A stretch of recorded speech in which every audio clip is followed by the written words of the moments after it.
अस्सलाम वालेकुम बच्चों, कैसे हैं आप सब लोग? ठीक हैं? पढ़ाई ठीक जा रही है आप लोगों की? हमारी फर्स्ट ईयर की फेडरल बोर्ड की new book national book foundation का चैप्टर नंबर 2 के न्यूमेरिकल हम करने जा रहे हैं आज। 4 न्यूमेरिकल हैं, बहुत आसान है बच्चों वाले, 1 मिनट में हो जाएंगे आप लोगों से। आप लोग बस ध्यान से देखना। कुछ हम थोड़ी थोड़ी कॉन्सेप्चुअल बातें करेंगे, लेकिन जब आपको कॉन्सेप्चुअल बातें आ जाएंगी तो फिर आपके लिए कुछ भी मुश्किल नहीं होगी, आप 1 सेकंड में करके दाएं बाएं हो जाएंगे। ओके बच्चों, सवाल क्या है? चलो सवाल की तरफ बाद में जाते हैं। कुछ बातें हम रिवाइज करते हैं, पुरानी बातें। ये बेटा ए वेक्टर है और ये बी वेक्टर है, इन दोनों में क्या है? क्रॉस प्रोडक्ट लेते हैं इनका। तो बेटा इनका आंसर आ जाएगा ए का मैग्नीट्यूड, बी का मैग्नीट्यूड, साइन का थीटा। और आपको पता है कि क्रॉस प्रोडक्ट का जो आंसर होता है वो वेक्टर होता है, लिहाजा इस मैग्नीट्यूड के साथ मैंने एक डायरेक्शन भी लगा। Any problem? अगर मैं ए क्रॉस बी के मैग्नीट्यूड की बात करूं तो मतलब ये कि एन कैप को हटाना पड़ेगा ना। तो ए क्रॉस का मैग्नीट्यूड बेटा ऐसे लिखते हैं, ए क्रॉस बी, ए वेक्टर बी वेक्टर और मैग्नीट्यूड साथ मॉड लगा के दीवारें खड़ी करते हैं। तो बेटा अब क्या करेंगे? अब एन कैप लिखेंगे ए बी साइन थीटा, बस बात खत्म। मतलब ये ए क्रॉस बी का मैग्नीट्यूड है और ये ए क्रॉस बी है, फुली पैकेज के साथ, डायरेक्शन के साथ। ये क्रॉस की बात की। अब डॉट की बात करते हैं। अगर इन्हीं दोनों के दरमियान में डॉट आ जाए ना बेटा, तो अब आंसर आएगा ए बी, साइन की जगह पे आ जाएगा कॉस। एन कैप लगाने की जरूरत नहीं है क्योंकि डॉट प्रोडक्ट का आंसर हमेशा स्केलर ही होता है। सही। अब सवाल को पढ़ते हैं। If the magnitude of cross product, यहां तक रुके। मैग्नीट्यूड के लिए क्या लगाएंगे सर? मॉड लगाएंगे। If the magnitude of cross product, दो वेक्टर है ना ए और बी, उनका क्या ले लें? उनके क्रॉस प्रोडक्ट का मैग्नीट्यूड ले। क्या ले लें? मैग्नीट्यूड ले। इज, इसकी जगह पे लगाएं इक्वल, स्क्वायर रूट की जगह पे स्क्वायर रूट लगाएं। बेटा जब भी टाइम आएगा ना तो टाइम की जगह पे लगाएंगे मल्टीप्लाई। क्या लगाएंगे? मल्टीप्लाई। मल्टीप्लाई डॉट प्रोडक्ट, और डॉट प्रोडक्ट क्या होगा बेटा? A dot b. ये देखें हमने उस वर्ड्स को, वर्ड्स प्रॉब्लम को हम ना मैथ में दे दिया।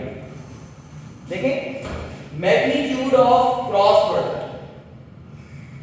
Magnitude of cross product is square root 3 time की जगह पे आ गया छोटा सा मल्टीप्लाई, इसे ब्रैकेट में यूज कर सकते हैं, ऑफ डॉट प्रोडक्ट। अब इनके फार्मूले ओपन करते हैं। बेटा इसका फार्मूला ये लिखा हुआ है, ये वाला a b sine theta, a b sine theta equal है स्क्वायर रूट 3। इसकी जगह पे क्या लिखेंगे? ए डॉट बी की जगह पे ए बी कॉस थीटा। कोई प्रॉब्लम बच्चों? मुझे एंगल बताना है। क्या बताना है? एंगल। एंगल के लिए आसान तरीका होता है कि हमने tan बनाना है। बेटा tan sin ओवर cos होता है कि cos over sin? sin over cos होता है। मुझे बताएं, मुझे इस वैल्यू को ऊपर रखना है और इस वैल्यू को नीचे लेके जाना है। जब भी तो बेटा sin बनेगा ना, अगर मैं इसे नीचे ले आता हूं तो ये cos ओवर sin, क्योंकि cot शॉर्ट बन जाएगा तो cot से हमारा कोई लेना देना नहीं है। तो बेटा क्या करेंगे? a b sin theta is divided by a b cos theta square root 3 को नहीं छेड़ेंगे, बिल्कुल भी नहीं छेड़ेंगे। ए बी से कैंसिल हो जाएगा। sin थीटा और cos थीटा क्या है? sin थीटा और cos, ऐसा tan theta equals to square root. बेटा मुझे tan थीटा नहीं चाहिए, मुझे सिर्फ थीटा चाहिए। तो थीटा को अलग करेंगे तो tan वहां पे जाके क्या हो जाएगा? tan inverse square root 3। तो बेटा हम कैलकुलेटर से जब देखेंगे कि आपने tan दबाना है, ब्रैकेट में लिखना है स्क्वायर रूट 3, ब्रैकेट बंद करनी है और देखना है कि आंसर क्या है। tan इनवर्स शिफ्ट tan दबाना है बेटा, tan इनवर्स है ना, तो शिफ्ट tan ब्रैकेट में स्क्वायर रूट 3 ब्रैकेट बंद। तो सर देखते हैं कि आंसर क्या है। तो बेटा इसका आंसर आ जाएगा 60।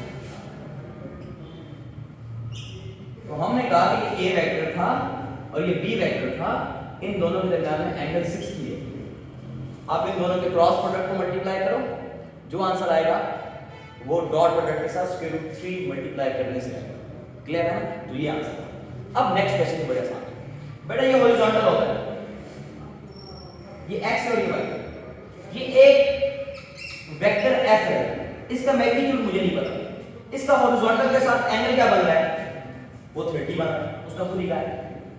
इसके दो कंपोनेंट्स बनते हैं, एक x वाला बनता है और एक y वाला। इसे मैं fx कह देता हूं। fx the horizontal component of that F, और ये एफ वाई होगा जो कि एफ वाई इस एफ का वर्टिकल कंपोनेंट। अब सवाल क्या है, सवाल ये a force acting on a body making angle 30 with horizontal, horizontal से 30 बना रही है, ओके सर। एक्स कंपोनेंट उसने दे दिया है, देखे ना, हॉरिजॉन्टल कंपोनेंट इज, इसकी जगह पे इक्वल लगाते होते हैं। हॉरिजॉन्टल कंपोनेंट क्या है, एफ एक्स, कितना है 20।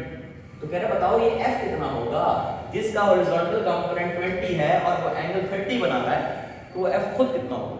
तो बेटा देखिए एस एफ एक्स का फार्मूला बच्चे बच्चे को आता है एफ cos थीटा, यहां से एफ को अलग कर लें तो एफ एक्स के नीचे cos थीटा क्या जाएगा डिवाइड, एफ एक्स बेटा 20 है, cos ऑफ क्या लगाएंगे 30 जी, तो 20 डिवाइडेड बाय cos ऑफ 30, पहले cos ऑफ 30 ले लें, cos दबा के 30 दबाएंगे तो आई थिंक आंसर आना चाहिए 0.866। अब 20 में डिवाइड कर देंगे तो बेटा इसका आंसर आ जाएगा आपके पास 23.09। 23.09 बुक के साथ मैच करना चाहें तो राउंड ऑफ कर लें, 1 हो जाएगा जी। फोर्स का यूनिट क्या है बच्चों, न्यूटन, तो न्यूटन लगाना हमारा भूलिएगा, ओके। न्यूमेरिकल नंबर 3 है, पहले पढ़ते हैं फिर देखते हैं क्या है। A vector having magnitude 5.5 Newton, Newton को देख के बताओ कि ये कौन सा वेक्टर है, ये फोर्स वाला वेक्टर है, ठीक है, न्यूटन मतलब ये फोर्स है, और उसका एंगल क्या बन रहा है 10 बन रहा है, विद एक्स एक्सिस हम बना लेंगे। और एक और वेक्टर r है, और r तो यूनिट मीटर में होना चाहिए तो उसको बता दें, यहां पे उसने बताया नहीं तो हमने यूनिट को देख के बताया कि कोई फोर्स है। कहते हैं दोनों में क्या करो, दोनों के डॉट और दोनों के क्रॉस बताओ, मतलब एक हमने f डॉट r बताना है और एक f क्रॉस r बताना है, और इन दोनों के बताने मैग्नीट्यूड, ठीक है। इसका आंसर तो वैसे भी जो है वो स्केलर होता है तो इसके साथ मॉड लगाने की जरूरत नहीं है, जबकि आपको इसके साथ मॉड लगाना पड़ेगा तभी आप डायरेक्शन से आजाद होंगे। अब देखें मैं एक्सिस बनाता हूं, ये एक्स एक्सिस है बेटा और ये वाई एक्सिस है। मेरे पास दो वेक्टर्स हैं, एक f है और एक r है। f एंगल 10 बना रहा है और r बना रहा है 80, तो मतलब पहले कौन सा होना चाहिए f, ये बेटा f वेक्टर है जिसका मैग्नीट्यूड कितना है 5.5 न्यूटन और ये x के साथ एंगल बना रहा है 10, ओके सर। नेक्स्ट बात है बेटा जो r है ना ये 80 बना रहा है, ये जो r है जिसका मैग्नीट्यूड 4.3 है, ये x के साथ ही एंगल बना रहा है 80। अच्छा पहले डॉट बताते हैं फिर बेटा क्रॉस बता देते हैं, कोई बड़ी बात ही नहीं है।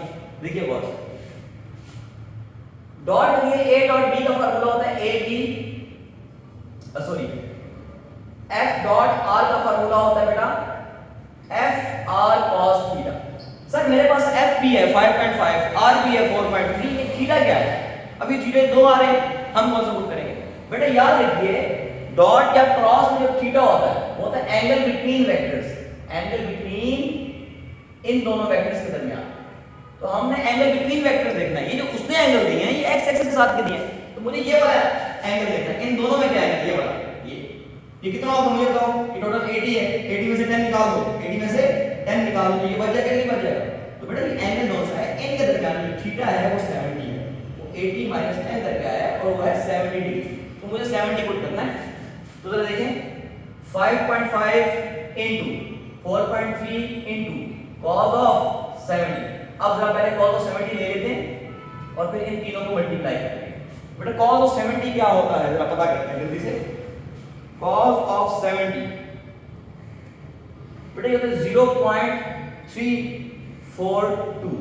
अब इसे मल्टीप्लाई करेंगे 5.5 से, फिर मल्टीप्लाई करेंगे 4.3 से, तो देखते हैं कि आंसर हमारे पास क्या है।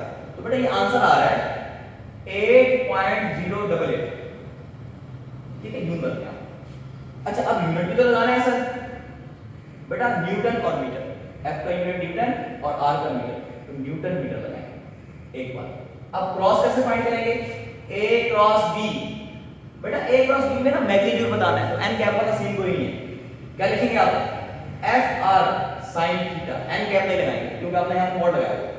उसी तरह 5.5 4.3, अब sin वाला 70 आएगा, सही है ना, ये भी तो एंगल है ना एफ और आर के दरमियान में, एफ और आर के दरमियान में एंगल 70 है। तो यहाँ पे पहले साइन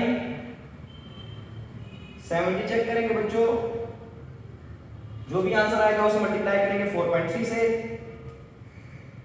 फिर मल्टीप्लाई करेंगे 5.5 से, तो आंसर आएगा 22.2। तो बेटा इसके साथ भी न्यूटन मीटर लगेगा, सॉरी ये क्या है, F क्रॉस R है, तो F R sin, ठीक है बेटा, तो ये से नोट कर लेंगे। अब इसके बाद नेक्स्ट न्यूमेरिकल है, the magnitude of dot and the cross product of two vectors, इतने और इतने, मैग्नीट्यूड की बात करता है। देखो A डॉट B और A क्रॉस B, मैंने आपसे कहा था डॉट वाले के साथ मॉड लगाने की जरूरत नहीं है, क्योंकि डॉट का आंसर वैसे भी स्केलर होता है, तो इसके साथ यू लगाने की कोई जरूरत नहीं है। क्या क्या है, the magnitude of cross and cross product, magnitude of dot and cross, पहले बात किसकी हो रही है, डॉट की, तो पहले जो आंसर है वो डॉट का होगा, फिर बात किसकी की है, क्रॉस की, तो बाद वाला आंसर क्रॉस है 6 है। पूछना क्या चाह रहे हैं भाई, वो कह रहे बेटा इन दोनों का क्या बताएं, इन दोनों में ना एंगल थीटा बताएं कि ए और बी में क्या एंगल होगा। बेटा जरा डॉट को ओपन करें, a b cos theta equal to 6 के रूट, इसको ओपन करें, a b sin theta, n cap में लगाएंगे 6।